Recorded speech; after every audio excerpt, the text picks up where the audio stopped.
হে আল্লাহ, আমাদের সবাইকে ইমানি শক্তি দিয়ে মজবুত করে রাখুন। আমিন। আসসালামু আলাইকুম ওরহমতুল্লাহি ওবরকাতু।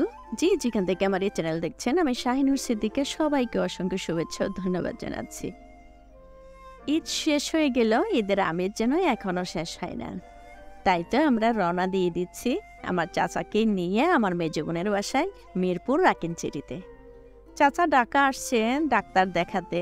একদিন পর যেহেতু ভর্তি হবে হসপিটাল, সেজন্য আমার বোন দাওয়াত করেছে, এটার গত শুক্রবারের ব্লগ।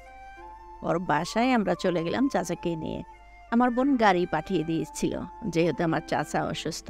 আর এই দেখেন, গেটের সামনে এত সুন্দর সুন্দর বাগান বিলাস আমাকে তো মুগ্ধ করেছে। আর গেটের সামনে আমার বোন বলতেছিল এগুলোতে প্রচুর ফুল ছিল, যেহেতু ভিতরে এনে রাখাতে নাকি ফুলগুলো নষ্ট হয়ে গেছে। বাগান বিলাস গাছগুলোই এরকম।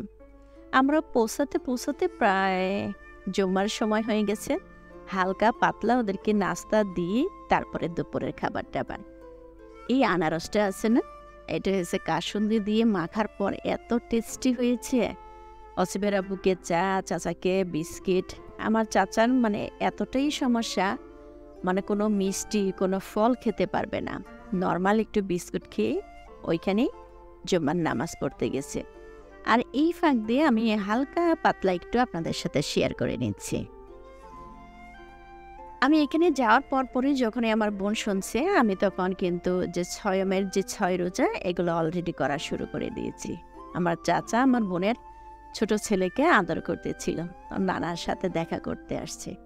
আর ওরা সারা রাত, আমার ছোট বোনও যেহেতু এখানে বেড়াতে আসছে, আমরা 3 বোন। আর গত রাত্রে ওরা সারা রাত কাজিনরা একসাথে ফজরের নামাজ পড়ে আনন্দ ফুর্তি করে তারপর ঘুমিয়েছে। আমরা যাওয়ার পর সবাই ঘুম থেকে উঠেছে, তাড়াহুড়া করে তারপর মসজিদে চলে গেছে। এই যে দেখেন, প্রায় কিন্তু 1টার উপরে বাজে। এখন মেয়েরা সবাই নাস্তা করছে। ওদের বাসায় ওইখানে গেলে আমার ছেলে মেয়ে, আমার ছোট বোনের ছেলে মেয়ে, সবাই এই আনন্দের জন্যই বরঞ্চ থাকতে চায় ওইখানে। আর এই দেখেন, ছোট বোনের বেবি এখন 2 বছর বয়স, কি সুন্দর মাশাল্লাহ। চার মাঝে বিস্কুট ভিজিয়ে ভিজিয়ে নিজে হাতে খাচ্ছে। ও কিন্তু ভাতও নিজে হাতে খায়। আমার ছোট বোন বলেন যে ওকে মাদ্রাসায় দিয়ে দিব 3 বছর বয়সে, তাই নিজে হাতে সব কিছু শিখাচ্ছে। মাশাল্লাহ, নিজে হাতে প্যান্ট পরতে পারে, টুকটাক খেতে পারে। চা বিস্কুটও তো সে এমনিই খেয়ে নেয়। আর ফাঁকে ফাঁকে বাসাটা যতটুক পারে আপনাদের সাথে একটু শেয়ার করে নিলাম। এটা আমার বোনের মেয়ে এবং শাশুড়ি এখানে থাকে। আর এটা ডাইনিং রুম, ড্রয়িং ডাইনিং পাশাপাশি। আর এগুলো সবাইরা তখন গোছগাছ করে নিচ্ছিল।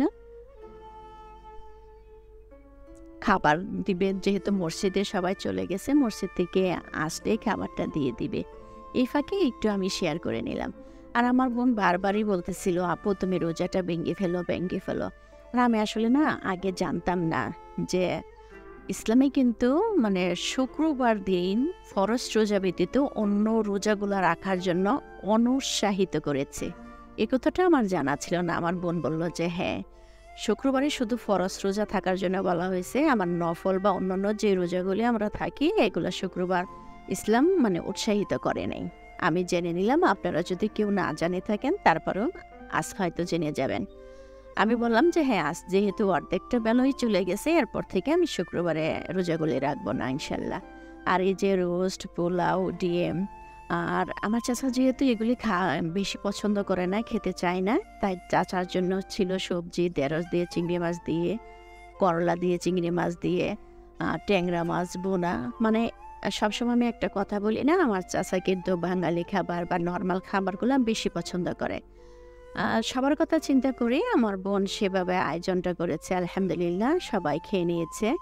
আর খাওয়ার আগে আমার বোন, ওর যা, আমার সবাই মিলে একটা কিন্তু টেবিল গোছানোর একটা প্রস্তুতি নিচ্ছিল সবাই। কোনটা দেওয়া হলো না। সব সময় ওর বাসার আলহামদুলিল্লাহ আতিথেয়তা বা এই মেহমানদারিতে সবাই কিন্তু মুগ্ধ থাকে।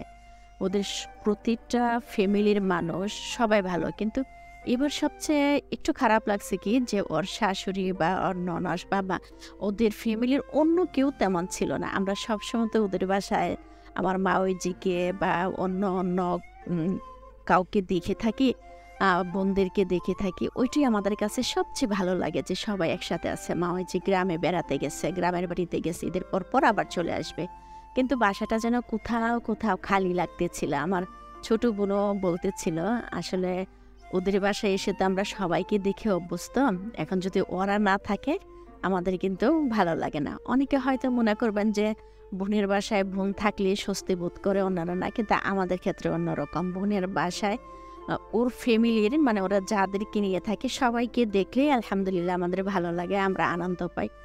আর এই যে ওর ভাসুর আর হাজব্যান্ড আমার চাচা সবাই খেতে বসেছিল, আর সবার সামনে তো ওইভাবে ভিডিও করা যায় না, তাই চুরির মতো মানে ফাঁকি ঝুঁকে যতটুকু পারছি দূর থেকে মানে না বোঝার মতো করে একটু একটু করে ভিডিও করে নিয়েছি যাতে কেউ বুঝতে না পারে। আসলে তো আমরা যারা ইউটিউব করি কি করব, তা না হলে মানে পুরো ব্যাপারটা কিভাবে শেয়ার করব সেটাই বুঝতে পারছি না। ছেলেদের খাওয়া শেষ হয়ে যাওয়ার পর এখানে আমার বোনের যা ওরা খেতে বসছিল, তখন আমার বোন বলতেছিল আপু এখনো রোজাটা ভেঙে গেল, প্রায় 3টা বাজে, আর যদি রোজা না ভাঙো।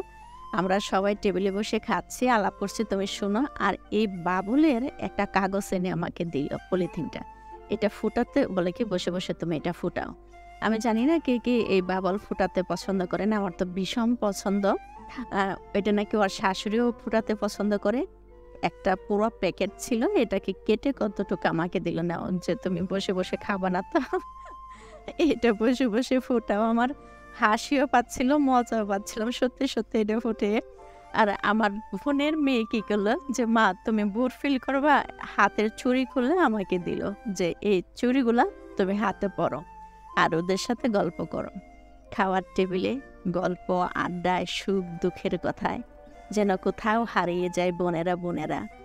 অনেক দিনের কত না বলা কথা, কত ভালো লাগার কথা, কত দুঃখের কথা টেবিলে বসে যেটা শেয়ার করা যায় অন্য কোথাও কিন্তু সেটা হয় নাই।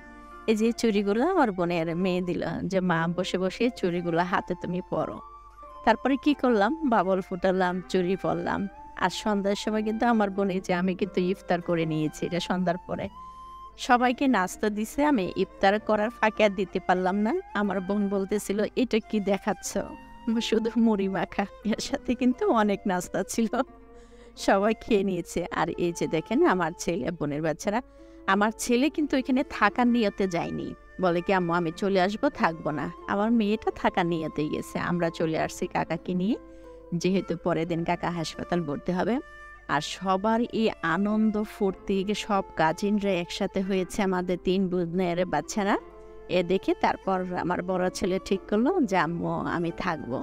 তো বড় 2 ছেলে মেয়েকে রেখে অসিফের আব্বু, আমি, অসিফ আর এই যে আমার চাচাকে নিয়ে আমরা বাসায় চলে আসলাম। আমার বোনের হাজবেন্ড, বোন আর ওর ছোট্ট কিউটিটা আমাদেরকে বিদায় দিয়ে দিল।